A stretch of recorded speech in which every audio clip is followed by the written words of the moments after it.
일주일의 바쁜 시간 중에도 하나님의 말씀과 함께하기 위해 이 자리 가운데 나오신 모든 성도님들을 주님의 이름으로 축복합니다.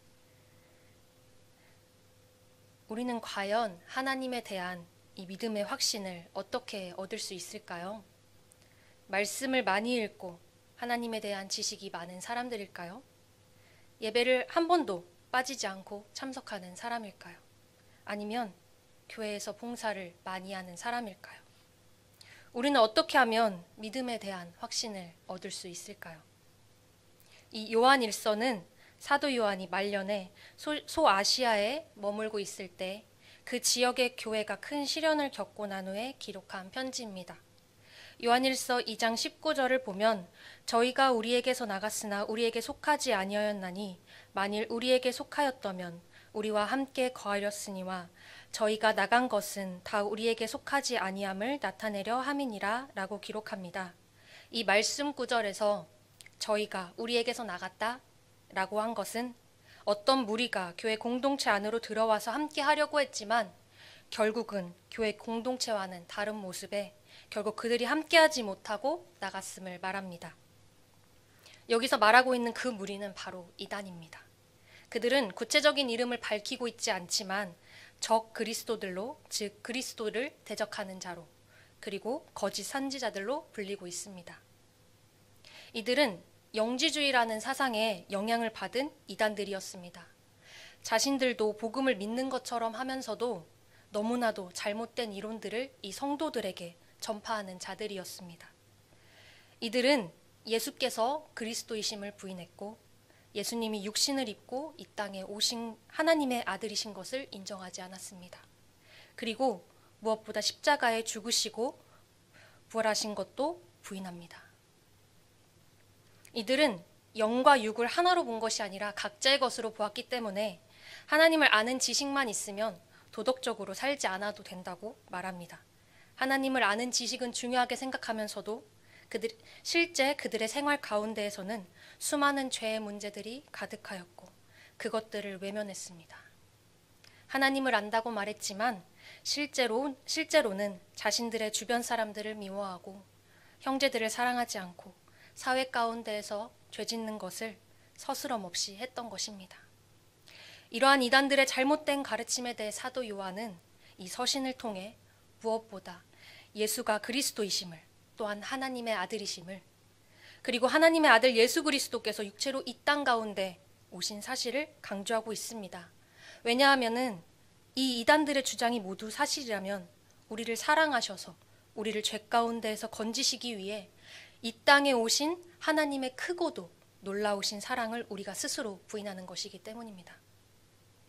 오늘 우리가 살펴볼 이 본문의 내용에서 요한은 우리가 하나님을 믿는다는 것은 무엇인지, 또한 우리의 삶 가운데 과연 우리가 하나님 안에 거하며 살아간다고 어떻게 확신하며 살아가는지에 대해 알려주고 있습니다. 인간인 우리는 원래 사랑할 수 없는 존재입니다. 하지만 예수님께서 우리에게 보여주신 그 사랑을 통해 우리가 그 사랑을 알게 되었고 사랑을 행할 수 있는 자들로 거듭나게 된 것입니다. 하나님께서는 이 세상을 창조하시고 인간을 만드실 때 사랑으로 만드셨습니다. 하지만 사람들이 그 하나님을 떠났고 그 관계가 끊어지게 되었습니다. 그렇게 우리는 죽음 가운데로 놓이게 되었고 사망의 위협에 굴복할 수밖에 없는 처지가 되었기 때문에 누군가를 사랑할 수 없는 그 존재가 된 것입니다. 그러나 예수님께서 이 땅에 오셔서 우리와 하나님과의 관계를 회복할 수 있도록 사랑의 연결고리의 역할을 감당해 주셨습니다. 그리고 우리는 하나님과의 관계가 회복됨으로 다시금 사랑할 수 있는 힘과 그 능력을 갖게 되었습니다. 오늘 13절의 말씀에는 형제들아 세상이 너를 미워하여도 이상히 여기지 말라 라고 말합니다. 이것은 세상이 우리를 미워하는 것이, 하나님을 알지 못하는 이들이 하나님의 자녀인 우리를 미워하는 것이 당연하다는 것입니다. 세상에 속해 있는 자들은 하나님을 알지 못합니다. 하나님과의 관계가 연결되어 있지 않다는 것은 그에게 속해 있지 않는다는 것이고 결국 그들의 영적 상태가 죽음, 즉 사망에 있다는 것을 말합니다.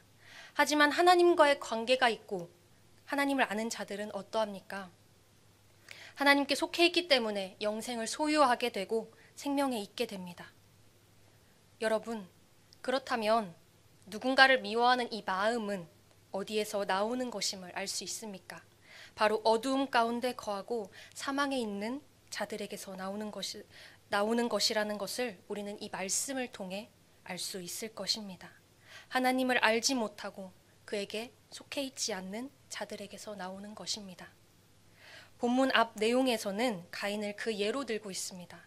가인과 아벨은 형제였지만 가인은 결코 돌이킬 수 없는 선택을 하게 됩니다. 바로 그의 동생인 아벨을 죽이게 되는 것이죠. 동생을 향한 시기와 질투가 그를 향해 미워하는 마음이 걷잡을 수 없이 커졌기 때문에 결국 자신의 친동생임에도 불구하고 그는 살인을 저지르게 됩니다. 이처럼 가인은 이 아벨을 죽인 사건을 통해 그가 하나님과의 관계가 어떠했는지, 누구와 연결되어 있고 누구에게 속해 있는지 분명하게 드러내고 있습니다. 그는 악한 자, 즉 마귀에게 속한 자였다고 요한은 말하고 있습니다. 오늘 본문 14절과 15절을 함께 읽겠습니다.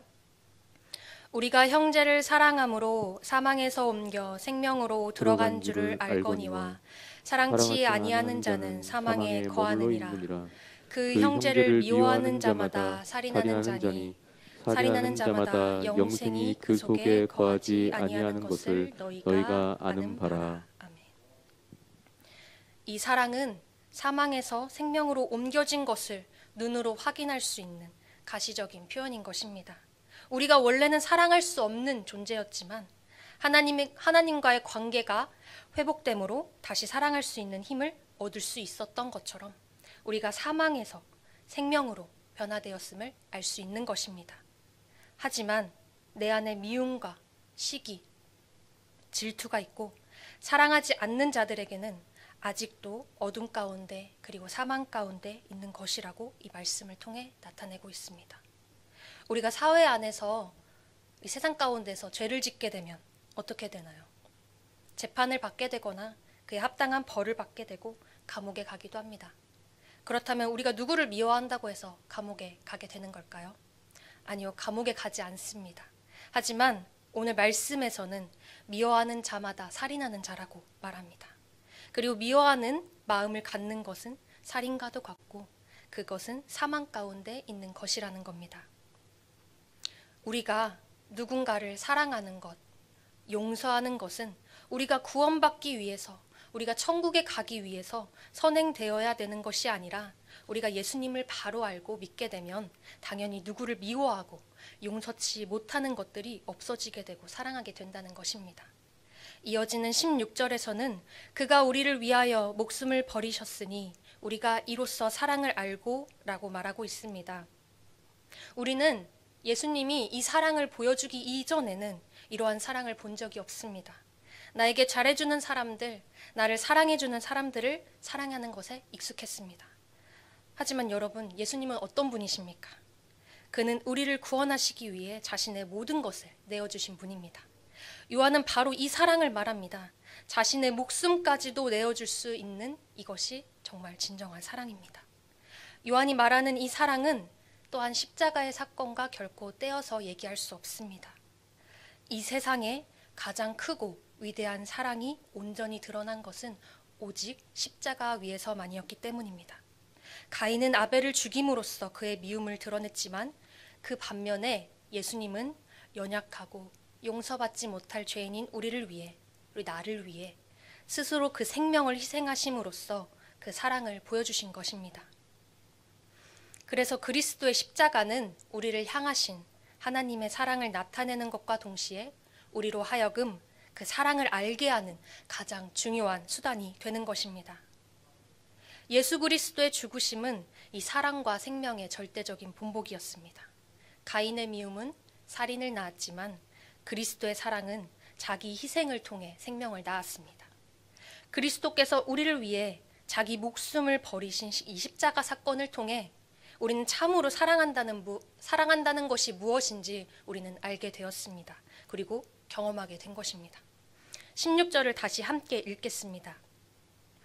그가 우리를 위하여 목숨을 버리셨으니 우리가 이로써 사랑을 알고 우리도 형제들을 위하여 목숨을 버리는 것이 마땅하니라. 아멘.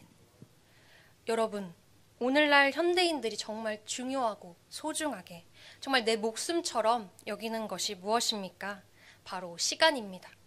우리에게 주어진 이 하루의 시간 동안 나의 성공과 성취를 위해 열심히 살아갑니다. 하지만 어떻게 보면 나의 성공에 도움이 되지 않을 것 같은 사람들, 오히려 나의 도움이 필요한 소외된 사람들에게 나의 시간을 나눠줄 수 있어야 합니다. 예수님께서 사역을 하실 때 참으로 많은 사람들이 예수님을 찾아왔습니다. 각종 병에 걸린 사람들, 어린아이들, 그리고 이외에 많은 사람들이 끊임없이 시도 때도 없이 찾아왔지만 그때마다 예수님은 바쁘다는 핑계로 그들을 외면하지 않으셨습니다. 찾아오는 한 사람 한 사람마다 진심을 다해 섬기셨고 그들을 위해 축복하셨습니다. 이처럼 나의 시간을 소외된 이웃들을 위해 나의 도움이 필요한 그 어떠한 사람들을 위해 쓸 수 있는 것도 우리는 사랑이라고 할 수 있습니다. 그리고 현대인들에게 소중한 것은 바로 재물, 돈입니다. 그렇기 때문에 우리 주변에 궁핍한 자들이 있을 때 나의 소중한 재물을 나누어 줄 수 있다는 것도 사랑의 좋은 본보기라고 말하고 있습니다. 제가 중학교 3학년 때 다니던 교회에서 처음으로 단기 선교를 가게 되었습니다. 그때 필리핀의 여러 곳에 오지를 다니면서 열심히 예배하고 찬양하고 또 준비한 게임도 하고 또 준비해간 물품도 전해주고 한국을 떠나서 처음 보는 환경과 이 문화였지만 그 모든 것들이 기쁘고 즐거웠던 기억으로 남아 있습니다. 사실 그곳으로 가기 전에는 저에게 꿈이 없었습니다. 정말 내가 무엇을 해야 할까? 내가 공부를 하고 있지만 내가 어떤 것을 위해서 내가 공부를 하는지, 정말 내가 무엇을 해야 하는지에 대해서 참으로 많은 고민들이 있었습니다. 그런데 그곳을 내가 봤을 때 그곳에서 정말 내가 상상할 수도 없는 곳에서 생활하는 그 정말 쓰레기 산이라 불리는 곳에서 집과 같지도 않는 곳에서 사는 사람들을 보면서 그때 제 마음속에 내가 이 사람들을 위해 일을 해야겠다라고 생각을 했던 것 같습니다. 그리고 뭔가 제 마음속에 저도 알지도 못하는 마음으로 내가 이 사람들을 위해서 일하다 죽어도 내 목숨이 아깝지 않겠다라는 마음이 저도 모르게 자연스럽게 들었던 것 같습니다. 아마도 그때는 제가 제정신이 아니었던 것 같습니다. 그래도 그때의 마음이 이어져서 NGO에 대한 마음을 품고 복지에 대한 마음을 품어서 사회복지를 배울 수 있게 되었던 것 같습니다. 지금 생각해보면 그때 내가 하나님의 사랑을 더 잘 알고 순수한 마음으로 믿었던 것이 아닌가 싶습니다. 시간이 지날수록 어쩌면 인간의 생각이 나를 더 감싸게 되고 이 마음에 걱정과 문제들이 생겨나면서 그 사랑의 충만함이 조금씩 덜하여졌을지도 모릅니다. 예수님은 우리에게 사랑을 어떠한 거창한 말들로 우리에게 주신 것이 아닙니다. 몸소 자기의 목숨을 버리면서까지, 희생하면서까지 보여주셨습니다. 그렇기 때문에 그 사랑을 아는 우리도 가장 소중하게 여기는 목숨까지도 버리면서 형제를 사랑하는 것이 마땅하다는 것입니다. 본문 17절과 18절을 함께 읽겠습니다. 누가 이 세상의 재물을 가지고 형제의 궁핍함을 보고도 도와줄 마음을 닫으면 하나님의 사랑이 어찌 그 속에 거하겠느냐. 자녀들아, 우리가 말과 혀로만 사랑하지 말고 행함과 진실함으로 하자. 아멘. 우리가 진실되게 사랑한다는 것은 우리의 이 말과 혀로만 하는 것이 아니라 구체적으로 누군가를 돕는 것으로 나타나고 실천되어야 하는 것이라고 말합니다. 요한은 어떤 관계 속에서 행동으로 입증되지 않는 말만의 사랑을 거부합니다. 예수님이 우리를 사랑하신 것을 말만으로 하신 것이 아니라 모든 고통을 당하시고 모든 수모를 당하시고 그 십자가에서의 죽음으로 완전하게 드러내셨기 때문에 이처럼 누군가를 진정으로 사랑한다는 것은 나에게 유익을 주는, 나에게 잘하는 사람들만 사랑하는 것이 아니라 나에게 도움이 되지 않는 것 같은, 심지어 나를 미워하는 사람도 사랑할 수 있어야 하는 것입니다. 그리스도의 죽음과 같은 이 가장 소중한 나의 목숨과도 같은 것들을 내어주는 일들에서부터 어려움 가운데 처해 있는 형제들을, 또 우리 주위에 힘들어하고 있는 사람들을 위로하고 돕는 것들에까지 이르는 그 모든 것들입니다. 어떤 사람들은 사랑해야 한다고 혀로서만 많은 말을 함으로써 자기를 보이려고 하기도 하지만 결국 실질적으로 남는 것은 없게 되는 것입니다. 사랑은 결코 아는 것에만 그치는 지식에만 머물러 있는 것이 아닙니다. 예수님의 사랑을 바로 알고 그것을 믿는 성도들은 단지 믿는다거나 사랑한다고 말하는 것만으로는 부족하고 실제 생활 가운데 행함으로 그 믿음과 사랑을 나타내야 하는 것입니다. 결론적으로 우리 요한이 말하고 있는 사랑이란 하나님 안에 거하는 사람들은 그들이 예수 그리스도의 대속의 사랑의 대상이 바로 내가 되었던 것처럼 나 또한 자신의 형제를 사랑해야 한다고 합니다. 하나님을 믿는다고 자부하면서 형제를 미워하는 사람들은 거짓말하는 사람이고 아직도 어둠 가운데 있는 사람들인 것입니다. 하지만 우리가 언제나 매 순간 사랑으로 행해야 한다는 것을 너무나도 잘 알지만 그러지 못할 때도 있을 것입니다. 저 또한 오늘의 말씀을 준비하면서 이 말씀을 깊이 묵상해 보면서 또한 사랑에 대해 깊이 생각해 보면서 마음에 찔림들이 있음을 느낄 수 있었습니다. 우리가 알지만 잠시 그것을 잊고 살거나 사랑의 충만함이 덜하여질 때 실수하거나 넘어질 때가 있는 것입니다. 그래서 나의 마음 가운데 양심의 가책을 느끼거나 마음이 불편해질 수도 있습니다. 하지만 이는 우리가 낭망할 것이 아니라 오히려 감사해야 하는 것입니다. 세상에는 더 많은 죄들을 짓고도 양심의 가책도 느끼지 않는 사람들이 많이 있습니다. 하지만 우리 마음 가운데 찔림이 있다면 그것을 아닌 것처럼 포장할 것도 없고 진실되고 솔직하게 하나님께 나아가면 되는 것입니다. 만약 우리 마음 가운데에 그렇게 하지 못한 것에 대한 낙심이 들지라도 그럴 때 나의 연약함만을 바라보는 것이 아니라 나를 죄에서 구원하여 주신, 나를 정결케 하신 하나님을 바라보고 나아가야 합니다. 우리 20절을 함께 읽겠습니다. 이는 우리 마음이 혹 우리를 책망할 일이 있어도 하나님은 우리 마음보다 크시고 모든 것을 아시기 때문이라. 아멘. 주님 앞에 나의 연약함을 솔직하게 고백하고 주님을 믿고 나가면 누구보다 나의 상황을 잘 아시고 나를 잘 아시는, 나의 마음을 잘 아시는 주님이 나를 더 성장할 수 있도록 인도해 주실 것입니다. 그렇게 우리 마음에 책망할 것이 없으면 우리는 하나님께 나아가는 담대함을 얻게 됩니다. 스스로 마음의 책망을 받지 않는 사람들은 주님이 다시 오실 날을 그뿐만이 아니라 일상생활에서, 우리 매일의 삶 가운데 그 일상생활에서 하나님과의 교제에서 또 더욱 자신감을 갖게 되는 것입니다.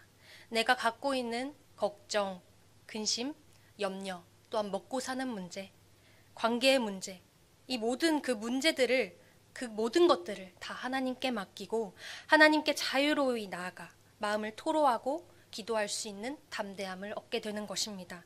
이렇게 담대함으로 기도할 때 나의 기도가 응답될 것이라는 그 믿음과 확신을 갖게 됩니다.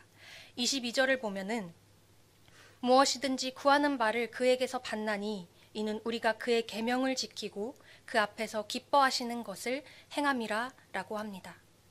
우리가 기도하고 정말 그 기도가 응답될 것이라는 확신이 있다면 우리가 피곤하다고 그 기도 미루고 시간 없다고 미루고 정말 우리가 그렇게 할까요? 그렇다면 이 기도의 확신은 어떻게 생기는 것입니까?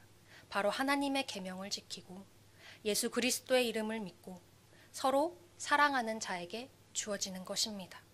내가 가지고 있는 이 모든 문제들을 온전히 주님께 믿고 맡기며 사랑을 행하며 나아갈 때에 우리 안에 담대함과 확신이 생기는 것입니다. 예수님이 우리에게 주신 계명이 무엇입니까? 첫째는 내 마음을 다하고 목숨을 다하고 뜻을 다하고 힘을 다하여 주 너의 하나님을 사랑하라 라고 하신 것이고, 두 번째는 내 이웃을 내 자신과 같이 사랑하라 하신 것입니다. 결국에는 사랑입니다. 하나님을 진정으로 알고 믿는 자녀는 죄를 버리는 것뿐만 아니라 하나님의 그 사랑의 계명에 순종함으로써 하나님의 참된 자녀임을 나타내야 하는 것입니다. 오늘날 우리의 주변을 둘러보면 사회 가운데 참으로 많은 갈등과 분열이 있고 다툼이 있고 미움이 있습니다. 그리고 도움의 손길을 필요로 하는 소외된 우리의 많은 이웃들이 있습니다.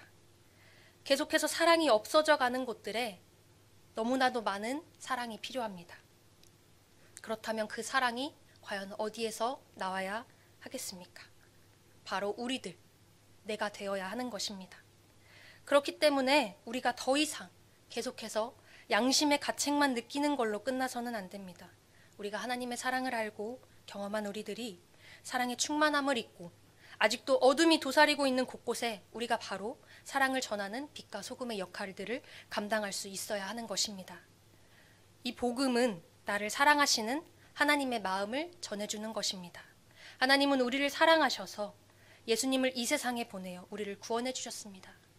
그리스도 예수님을 통해 우리에게 진정한 사랑을 나타내신 하나님의 마음을 우리는 잊지 않고 우리 또한 그 마음으로 우리 주변에 있는 그 많은 형제들을 내 목숨을 다해 진심으로 사랑해야 합니다.